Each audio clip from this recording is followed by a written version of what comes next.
Assalamualaikum warahmatullahi wabarakatuh. Perkenalkan, nama saya Regina Ananda Putri, NPM A1G019007. Di sini saya sebagai anggota dari kelompok 6, topik keahlian siklus hidup, akan menjelaskan seputaran tentang siklus hidup. Sebelumnya, tugas ini untuk memenuhi mata kuliah konsep dasar biologi dan kimia dengan dosen pengampu Bapak Ferry Norperman, MPD. Makhluk hidup itu dalam siklus hidupnya terbagi menjadi 3. Yang pertama pada fase pertumbuhan dan perkembangan, yang kedua perkembangbiakan, dan yang terakhir adalah metagenesis. Pada fase pertumbuhan dan perkembangan itu dibagi menjadi 2, yaitu sebelum lahir atau fertilisasi, dan yang kedua setelah lahir. Yang pertama, pada fase sebelum lahir atau fertilisasi, fertilisasi merupakan proses peleburan antara sel kelamin jantan atau sel sperma dengan sel kelamin betina atau sel telur atau ovum untuk membentuk suatu individu baru. Nah, pada fertilisasi ini terbagi menjadi 2, yaitu fertilisasi secara internal dan fertilisasi secara eksternal. Pada fertilisasi secara internal, itu proses pembuahannya terjadi di dalam tubuh induk betinanya. Sedangkan fertilisasi secara eksternal, itu pembuahan yang dilakukan di luar tubuh induknya. Pada fertilisasi secara internal, itu terbagi 2. Ada yang di dalam kandungannya, dan ada yang di dalam cangkang. Jika di dalam kandungan, itu seperti hewan mamalia, pada contohnya saya berikan sapi, dan atau manusia. Sedangkan pada cangkang itu terjadi pada burung contohnya. Selanjutnya adalah fertilisasi secara eksternal. Seperti yang saya sebutkan tadi, fertilisasi secara eksternal adalah pembuahan yang dilakukan di luar tubuh induknya. Contohnya seperti kodok dan ikan. Setelah lahir, makhluk hidup itu melewati fase bermetamorfosis dan tidak bermetamorfosis. Metamorfosis itu adalah perubahan yang terjadi pada hewan. Ya, kenapa saya katakan hewan? Karena metamorfosis hanya terjadi pada hewan. Sedangkan metamorfosis terbagi menjadi 2, metamorfosis tidak sempurna dan metamorfosis sempurna. Metamorfosis tidak sempurna adalah proses perubahan bentuk hewan yang saat lahir tidak berbeda bentuknya dengan saat hewan tersebut dewasa. Pada contohnya saya berikan pada fase kecoa. Dia hanya melewati pada 3 fase. Yang pertama telur, yang kedua nimfa, dan yang ketiga adalah dewasa. Bisa kita lihat dari bentuknya tidak ada perubahan yang terlalu berbeda. Hanya saja ada beberapa bagian atau fisiknya yang belum ada. Yang kedua adalah metamorfosis sempurna. Pada contohnya saya berikan kepada perubahan yang terjadi pada kupu-kupu. Nah, kupu-kupu ini melewati pada 4 fase. Yang pertama telur, dan yang kedua larva, yang ketiga pupa, dan yang terakhir adalah kupu-kupu dewasa. Atau bisa kita sebut dengan imago. Nah, metamorfosis sempurna ini adalah proses perubahan bentuk tubuh hewan yang dari kecil hingga dewasa memiliki perubahan yang sangat signifikan. Seperti yang saya berikan contohnya.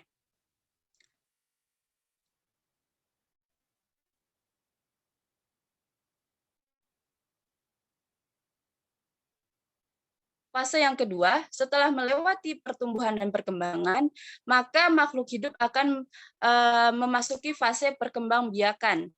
Perkembangbiakan pada makhluk hidup itu terbagi menjadi 2, yaitu perkembangbiakan secara vegetatif dan perkembangbiakan secara generatif. Perkembangbiakan secara vegetatif atau kita sebut reproduksi secara vegetatif disebut juga perkembangbiakan secara tidak kawin atau aseksual. Nah, perkembangbiakan ini hanya melibatkan satu induk saja. Individu yang baru berasal dari bagian tubuh satu induk tanpa adanya penggabungan sifat sehingga keturunan yang diperoleh mempunyai sifat yang sama seperti induknya. Sedangkan perkembangbiakan secara generatif itu adalah perkembangbiakan yang terjadi antara dua individu, jantan dan betina, dan terdapat peluburan sel gamet betina dan jantan di sana. Pada perkembangbiakan secara vegetatif, itu terjadi kepada 5 kingdom. Yang pertama, vegetatif pada hewan. Yang pertama, vegetatif pada tumbuhan. Nah, vegetatif pada tumbuhan ini dibagi menjadi 2, yang secara alami dan secara buatan.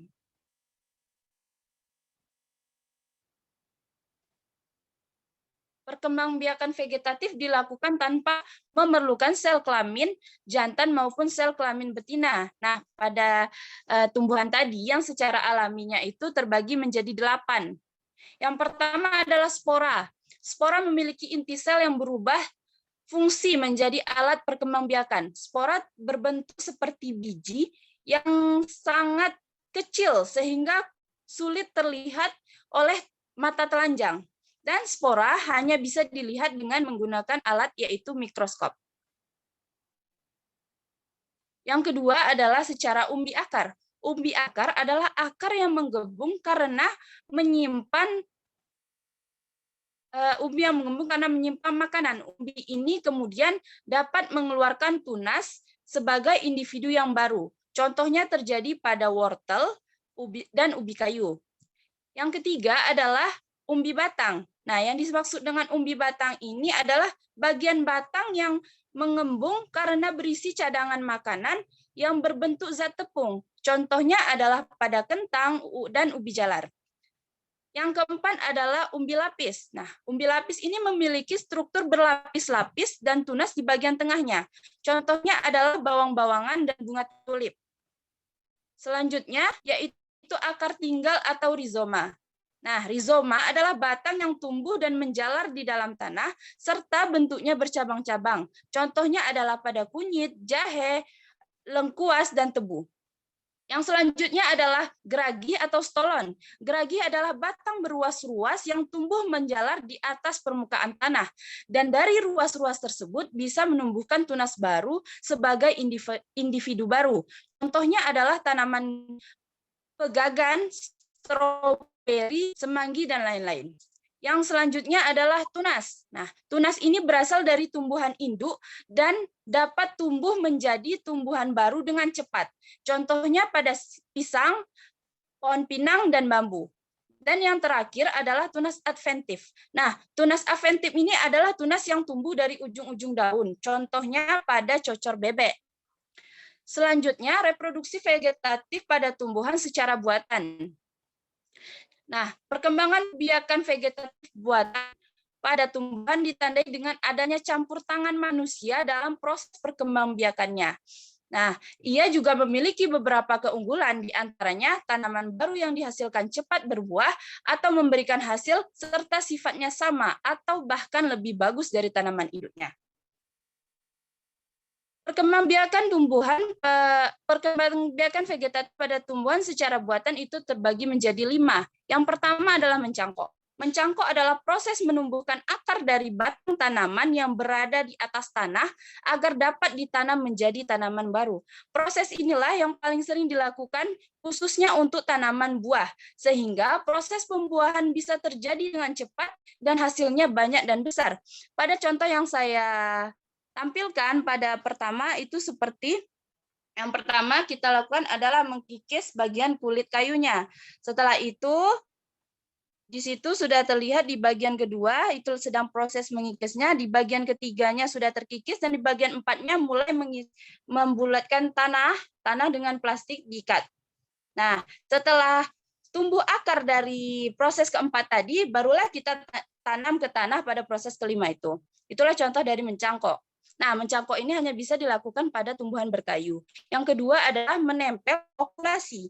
Nah, okulasi adalah proses menempel tunas dari suatu tanaman ke tanaman lain. Contohnya adalah okulasi pada tanaman durian dan jeruk. Jadi pohonnya itu berbeda bentuk, namun tunasnya disatukan pada satu pohon. Pada contoh di bawah mencangkok yang saya tampilkan ini. Nah, yang ketiga adalah menyambung atau kopulasi atau enten. Nah, proses enten ini dilakukan dengan cara menyambung batang bawah suatu tanaman ke batang atas tanaman lain, sehingga diperoleh tanaman baru. Tanaman yang biasa disambung adalah jenis tanaman yang masih dalam rumpun keluarga, misalnya durian, yang lama tumbuh dibandingkan dengan yang lain. Maka supaya cepat tumbuh dan berubah, tunas durian disambungkan dengan pokok yang lain. Pada contoh yang saya tampilkan itu tampak ada dia memotong bagian-bagian atasnya itu menjadi itu ya mereng, lalu disambung dan diikatkan tali. Yang selanjutnya adalah menyetek atau stek. Menyetek adalah proses menanam sebagian potongan atau bagian tubuh dari tanaman tersebut, baik berupa cabang ataupun batang. Bagian tanaman yang disetek harus memiliki ruas atau mata tunas, sehingga dapat tumbuh tanaman baru. Contohnya adalah tebu, singkong, dan bunga mawar. Dan yang terakhir adalah merunduk. Merunduk adalah proses membengkokkan bagian tanaman berupa dahan atau ranting ke dalam tanah, lalu tumbuhan induk ditimbun akar bagian serabut yang ditimbun ini nantinya akan mengeluarkan akar. Dan setelah akar dirasa cukup banyak, dahan dan ranting tersebut dapat kita potong dan dipindahkan sebagai tanaman baru. Seperti pada gambar yang saya tampilkan.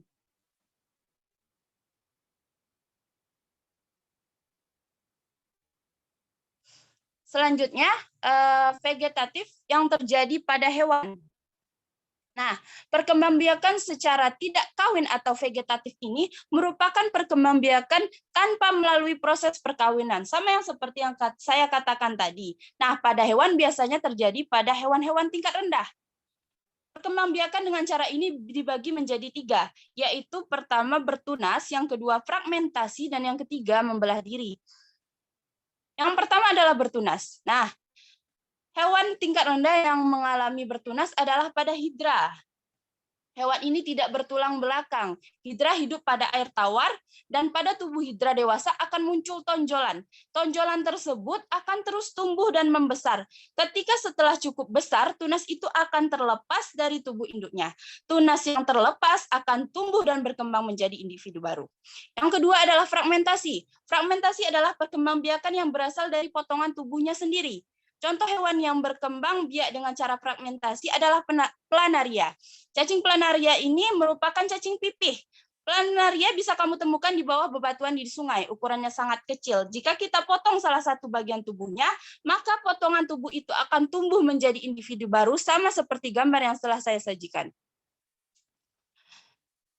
Yang ketiga adalah membelah diri. Nah, membelah diri ini merupakan cara perkembangbiakan dengan cara membelah dirinya.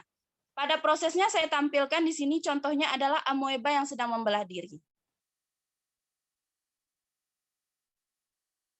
Selanjutnya, perkembangbiakan secara vegetatif yang terjadi pada fungi atau jamur.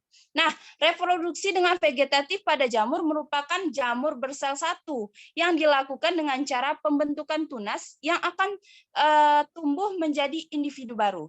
Nah, selain itu, reproduksi secara vegetatif pada jamur multiseluler yang dilakukan dengan beberapa cara, yang terbagi menjadi 2. Yang pertama adalah fragmentasi atau pemutusan hifa. Potongan hifa yang terpisah kemudian akan tumbuh menjadi jamur baru. Yang kedua adalah pembentukan spora aseksual. Nah, spora aseksual ini bisa berupa sporangiospora atau conidospora. Pada beberapa jenis jamur yang sudah dewasa akan menghasilkan sporangiosfor atau tangkai spora. Di ujung sporangiosfor terdapat sporangium atau kotak spora. Sedangkan dalam kotak spora akan terjadi pembelahan sel secara mitosis yang menghasilkan banyak sporangiospora dengan kromosom haploid N. Sedangkan pada jamur yang lainnya, jika sudah dewasa, dapat menghasilkan conidiofor atau tangkai conidium. Pada ujung conidiofor terdapat conidium atau yang kita sebut sebagai kotak coniodospora. Dalam conidium akan terjadi pembelahan sel yang dilakukan secara mitosis dengan menghasilkan banyak coniodospora dengan berkromosom haploid N. Baik sporangiospora maupun conidiospora jika jatuh pada tempat yang cocok akan tumbuh menjadi hifa baru yang haploid N.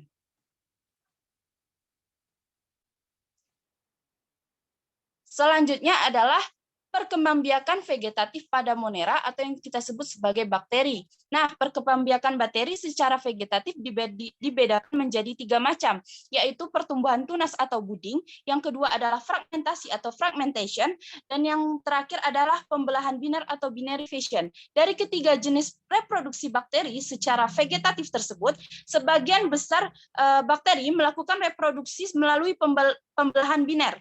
Nah, akan tetapi jika kondisi lingkungan tidak menguntungkan, maka reproduksi bakteri bisa beralih ke pertumbuhan tunas atau fragmentasi. Yang pertama adalah pembentukan tunas atau buding. Pertunasan adalah pembelahan yang menghasilkan dua sel yang berbeda ukuran. Satu berukuran besar dan satunya berukuran lebih kecil.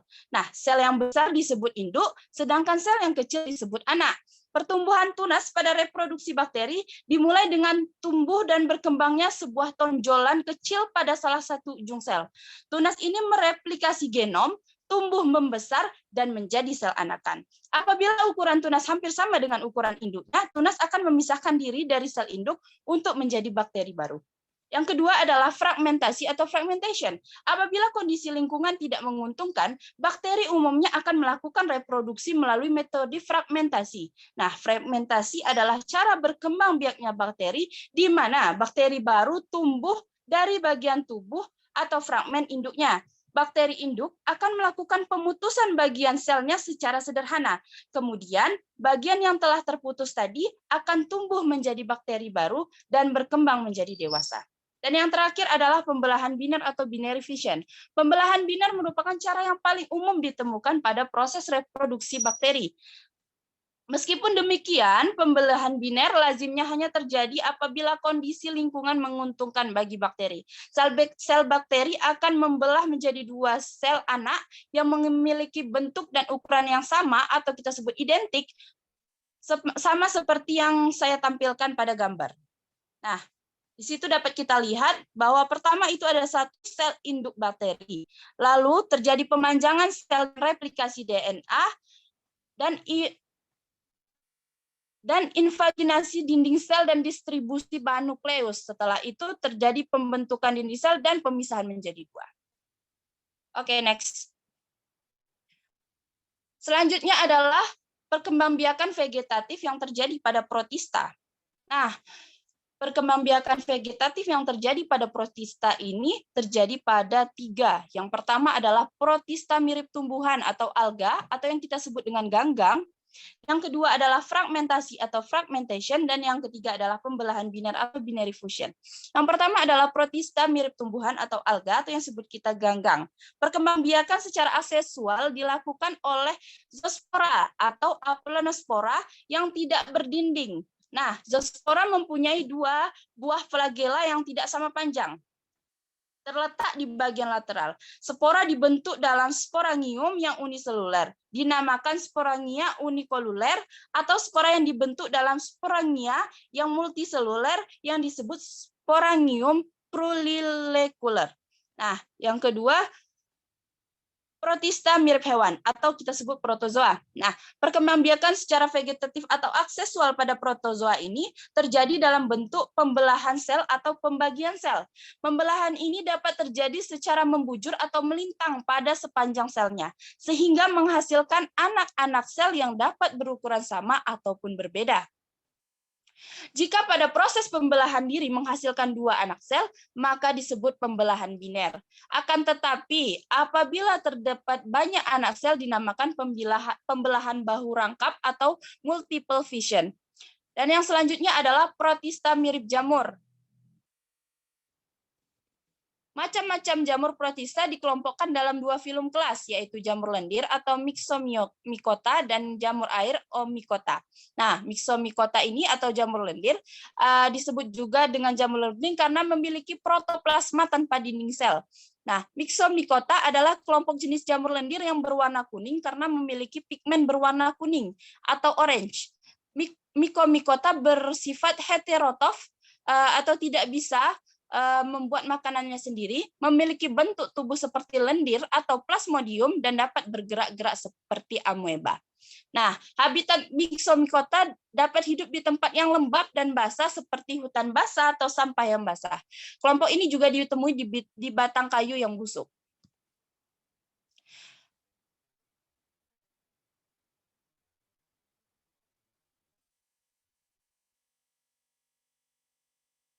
Selanjutnya adalah perkembangbiakan secara generatif.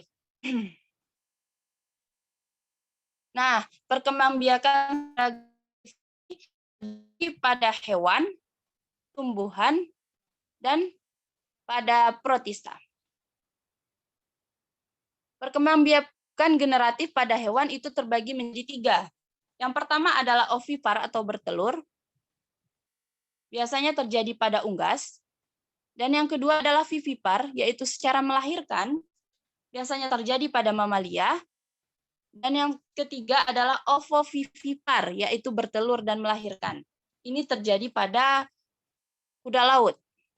Yang selanjutnya adalah generatif pada tumbuhan. Nah, generatif pada tumbuhan yang kita tahu adalah pertemuan antara benang sari kepada kepala putik. Nah, disinilah sel gamet jantan bertemu dengan sel gamet betinanya. Nah, generatif pada tumbuhan ini terbagi menjadi 4, yaitu penyerbukan sendiri, yang kedua adalah penyerbukan tetangga, yang ketiga adalah penyerbukan bastar, dan yang terakhir adalah penyerbukan silang. Dan yang terakhir adalah generatif yang terjadi pada protista. Nah, generatif yang terjadi pada protista ini terbagi menjadi 3. Yang pertama isogami, yang kedua anisogami, dan yang ketiga oogami. Oke, next.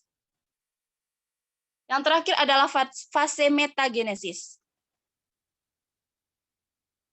Metagenesis ini kita sebut juga dengan pergiliran keturunan. Nah, metagenesis terjadi pada tumbuhan paku, pada lumut, dan pada hewan. Metagenesis pada hewan bisa kita lihat pada ubur-ubur, seperti yang saya tayangkan pada gambar pertama. Nah, spermatozoid keluar dari lubang mulut medusa jantan dan masuk ke dalam usus medusa betina untuk membuahi telurnya. Hasil pembuahannya adalah zigot yang akan berkembang menjadi blastula, dilanjutkan menjadi larva bersila, disebut planula. Yang selanjutnya, planula larva dibentuk oleh fertilisasi eksternal dan akan menetap di substrat dalam bentuk polipoid dikenal sebagai skipistoma. Dan yang terakhir, planula tumbuh menjadi polip, selanjutnya polip reproduksi secara aseksual dengan membentuk medusa dan begitu seterusnya. Nah, yang kedua adalah metagenesis pada lumut. Tumbuhan lumut atau Bryophyta merupakan divisi tumbuhan yang hidup di daratan. Tumbuhan lumut pada umumnya berwarna hijau, berukuran kecil, serta hidup pada bebatuan, katu, pohon, dan tanah. Lumut tersebar hampir di seluruh belahan dunia kecuali di dalam laut. Lumut adalah tumbuhan autotrof karena mempunyai sel-sel plastid yang dapat menghasilkan klorofil atau fotosintesis sehingga dapat menghasilkan makanan sendiri. Sel-sel penyusun tubuh lumut mempunyai dinding sel yang tersusun atas selulosa.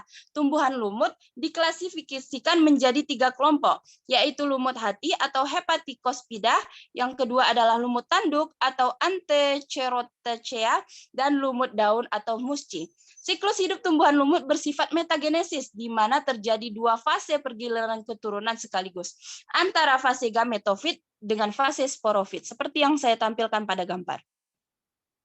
Nah, pada skema tahap metagenesis tumbuhan lumut, yang pertama adalah spora lumut yang ada bergerminasi atau tumbuh dan berkembang dengan memperbesar diri melalui pembelahan sel mitosis. Nah, kemudian membentuk protonema atau haploid yang disebut sebagai gametofit muda atau young gametofit. Yang kedua adalah protonema menjadi tumbuhan lumut dewasa atau gametofit dewasa setelah terbentuknya organ seksual, yaitu archegonium dan antheridium yang bersifat haploid N.